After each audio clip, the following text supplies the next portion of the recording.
Let's go back to Addis Ababa, where Vice President Kashim Shettima has just arrived for the 39th AU Summit. We now have Global Policy and African Affairs Analyst Dr. Victor Okhai for this conversation. Thank you very much for being here. They're gathering again. Nigeria is still a big brother in the Committee of African Nations.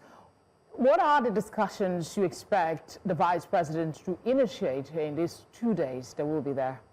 I like the way you started. They're gathering again.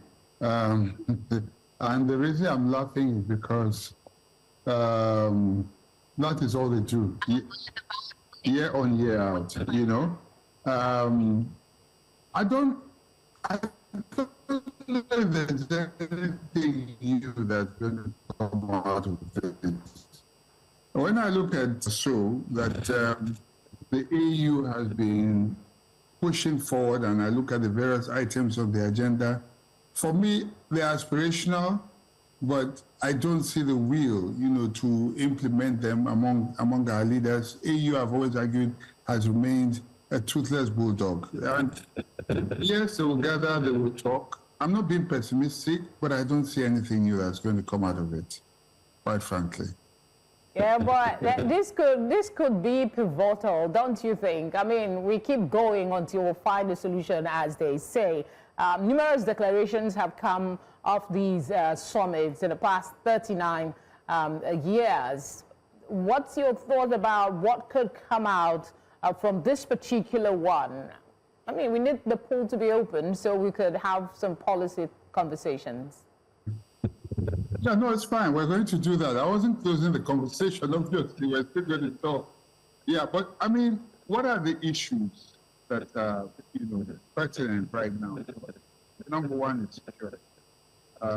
That obviously, and then regional integration, trade, commerce. These are all items that are on the table that I expect will, you know, bring in a lot of this.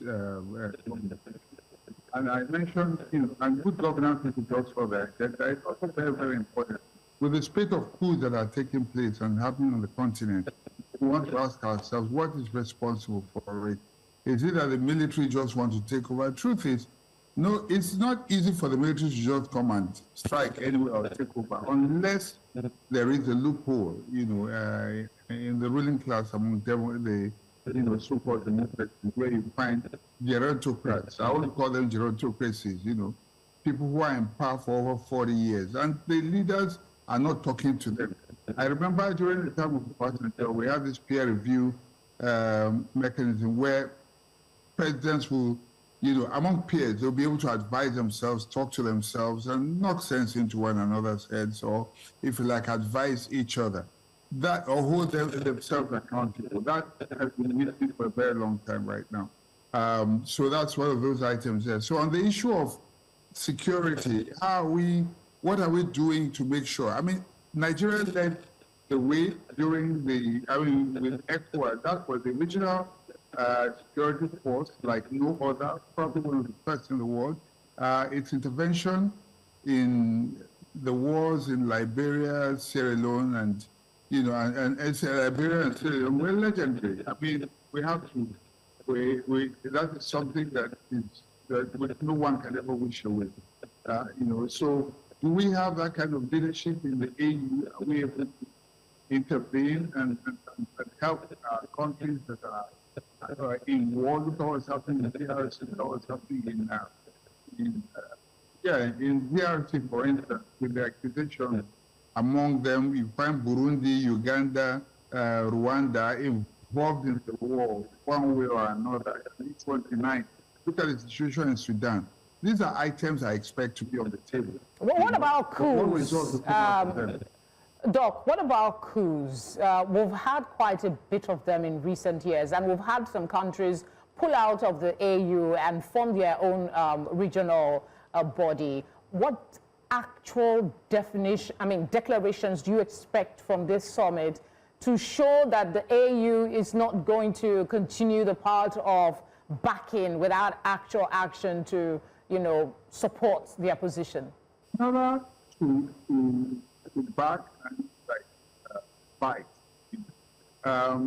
You must earn the respect of the And that's, you know, who are the leaders?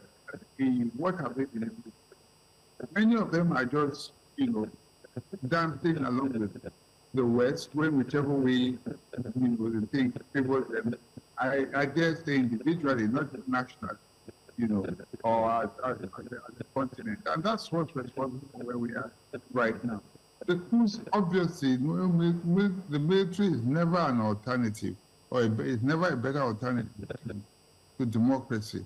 But what do you say when you have gerontocrats all over the place and people who are manipulating elections and stealing the ballots of the people and enforcing it with bullets as well, you know, under democratic rules, by eliminating enemies or, you know, shutting down, people disappearing left, right, and center.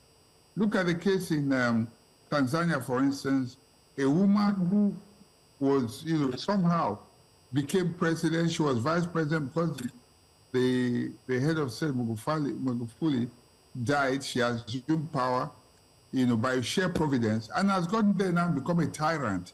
And I won't be surprised if she's there for the next 40 years, refusing to go anywhere, dealing with any and every enemy. What is the AU saying about it?